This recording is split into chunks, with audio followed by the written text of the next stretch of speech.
It's great coming to conferences like this because this is the only time that Ian says anything vaguely nice about me. So thank you very much, Ian. That was a great introduction. So we need to just switch to my laptop. Great. So I'm going to be talking, I think Ian gave you a little glimpse of what I'm going to be talking about. I'll be talking about innovation, both within kind of the industry and, more importantly, within Microsoft, because it can be sometimes a challenging place.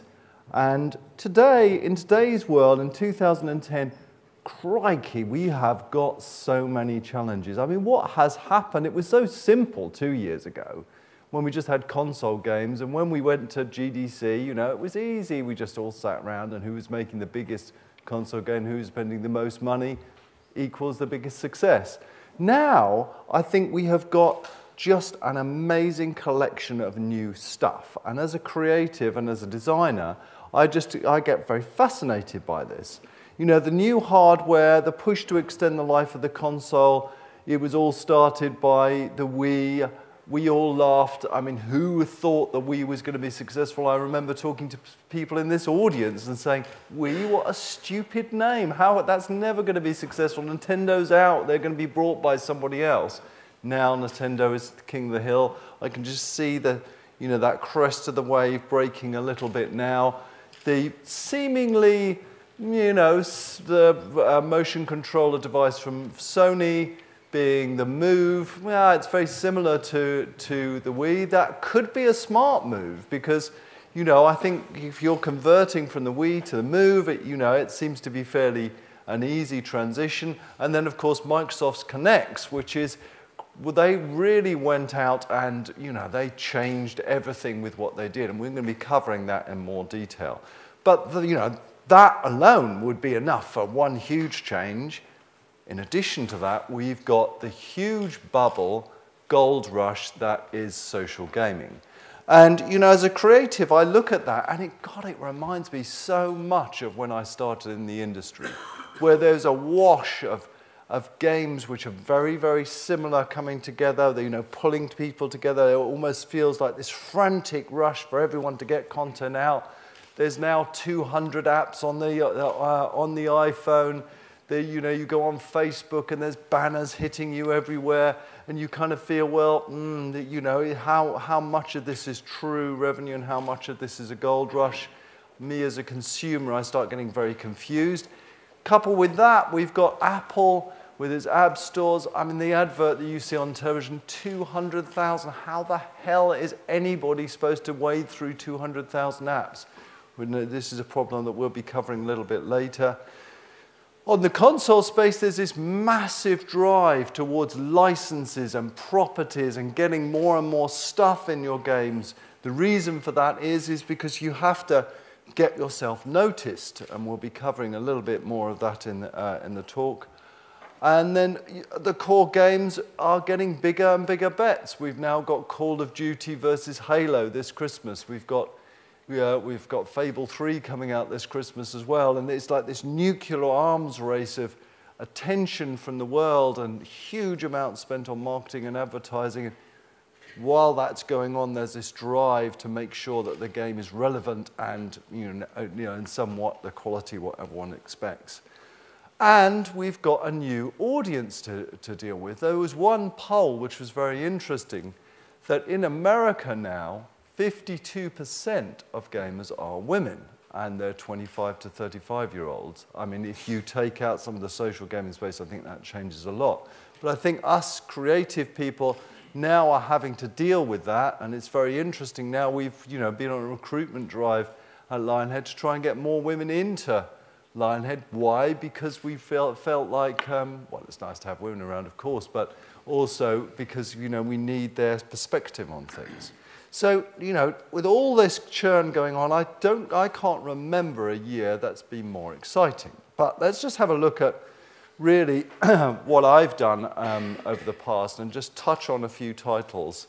I just want to recall, what has happened over the last 20 years and how similar that is to where we are now. So, my career started with Populous. Now, the thing about Populous, it was a complete and utter accident. I mean, the truth about it is it was born out of my incompetence my confidence as a programmer. I couldn't do wall hugging, what's called wall hugging, so I got the user to build the land for me. That is the truth of the matter. The interesting thing about the industry back in 1989, it was very, very similar in one perspective to what the social gaming space was. There was a lot of call for innovation. People were saying, oh, why are all the titles the same? And you know, there were some big successes, but there were also some Me Too, an awful lot of Me Too licenses. And it was only when you kind of threw something very different into the mix, like Populous, that you kind of realized that actually people still want change, even though these these huge drives for gold rushes are going on. People still want change and innovation. So, you know, Populous came out of nowhere for me and for everybody, and you know, I think that changed things a little bit. And I'm proud to say, at one point in time in 1989, that Populous accounted for 1/3 of EA's revenue. Obviously, EA was a lot smaller then, but albeit said, it's nice to know it made money as well. That went on to Powermonger, not such a successful product because I think I took innovation down this route where I introduced too much complexity to what was going on, and you know, it ended up being a title which people didn't want. They actually wanted the simplicity of Populous, not the complexity of Powermonger.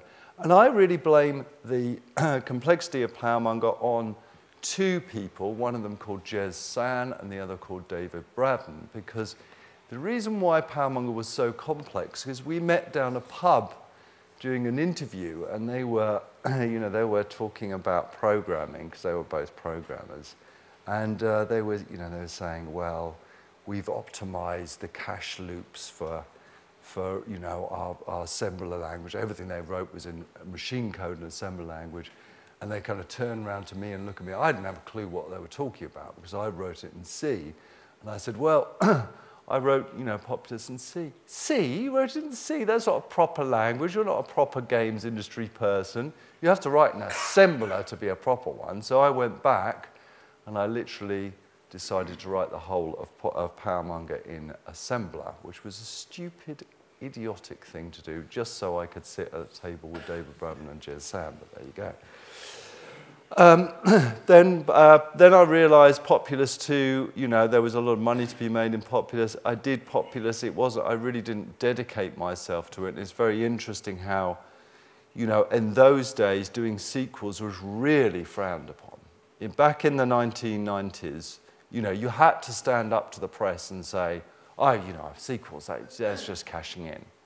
And how different that is to today, where you have to kind of totally embrace your sequels and franchises. You have to, love them and see them blossom and grow. Where Populous 2 back in those days, I felt slightly ashamed that I was doing a sequel. So immediately after Populous 2, there came Syndicate.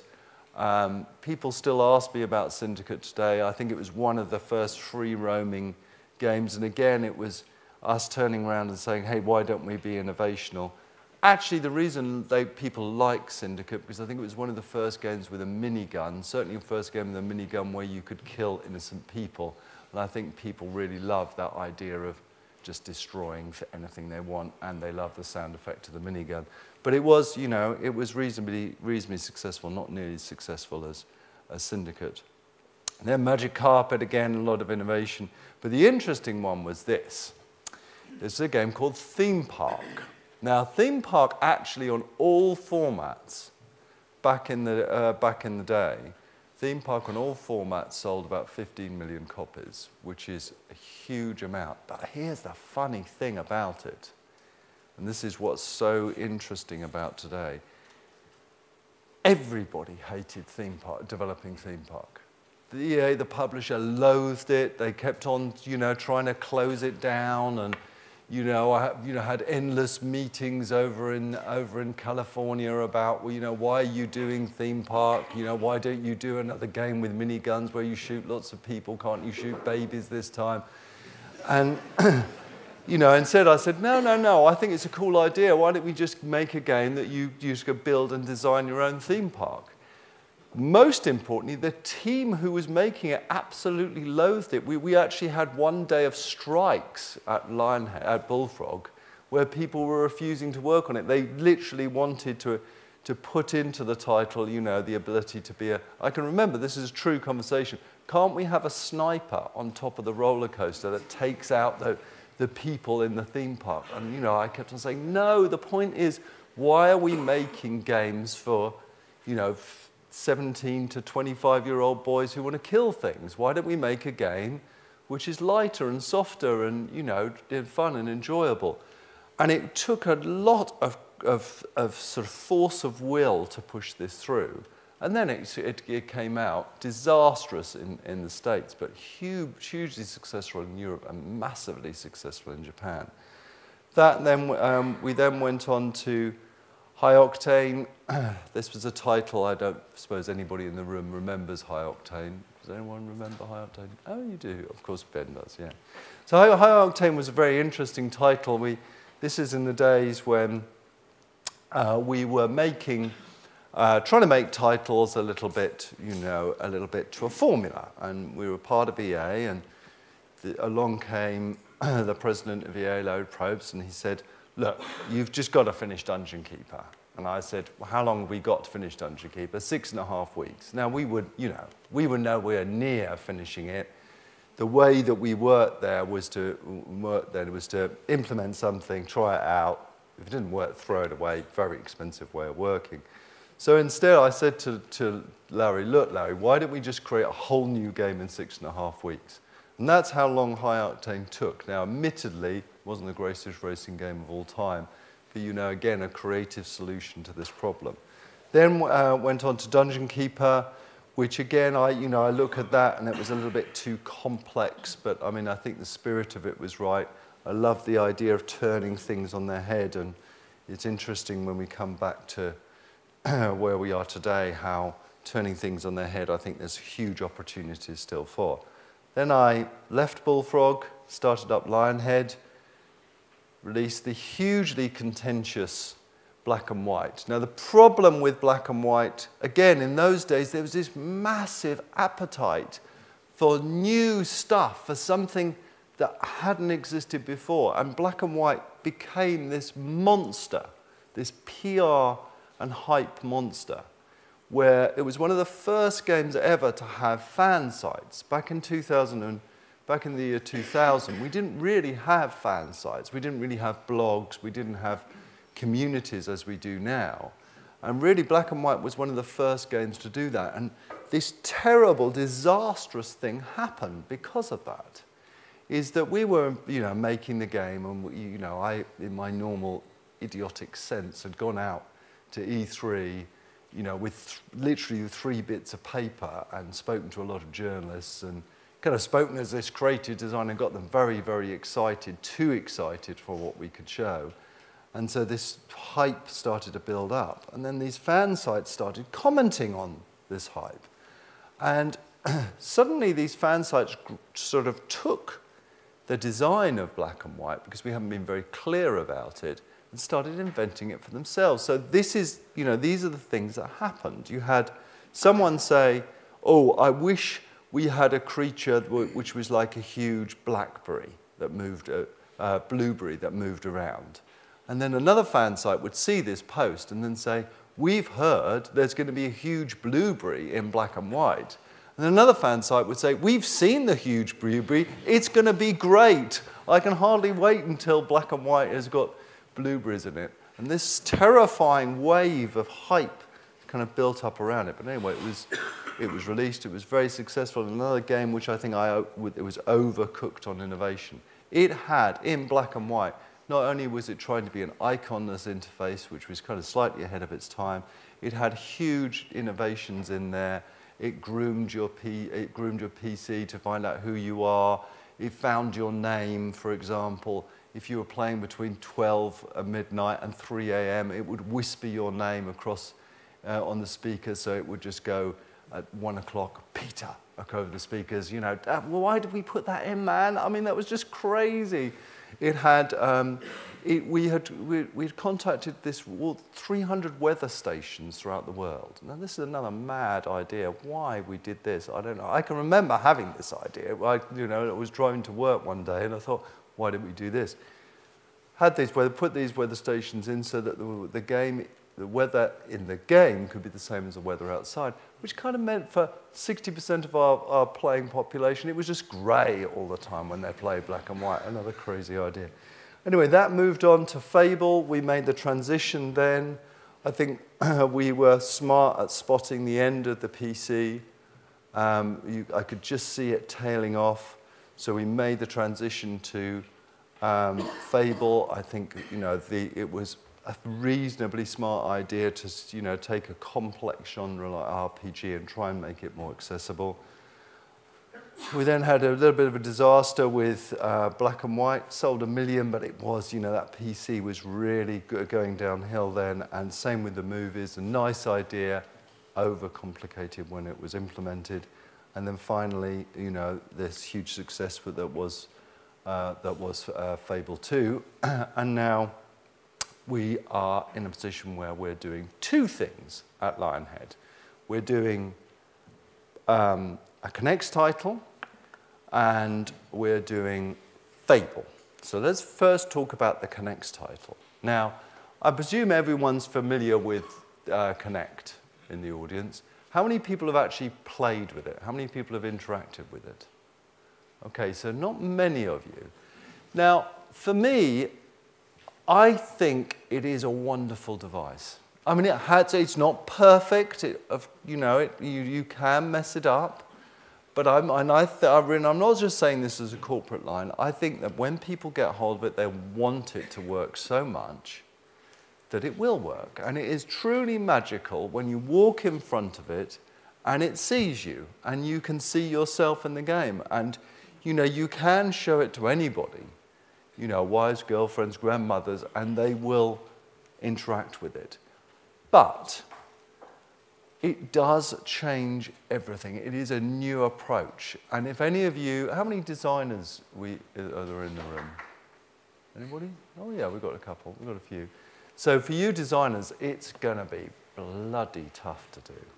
Because it really, what I found is that I felt like it's a completely new country you're exploring, where, things like navigation is so simple. It's so defined on the controller, and it's so defined on the PC that now, thinking about how you're going to get a player to navigate around, well, the answer to a lot of these problems is don't try and solve something in the old way. Don't try and replicate what you had with a controller-based game.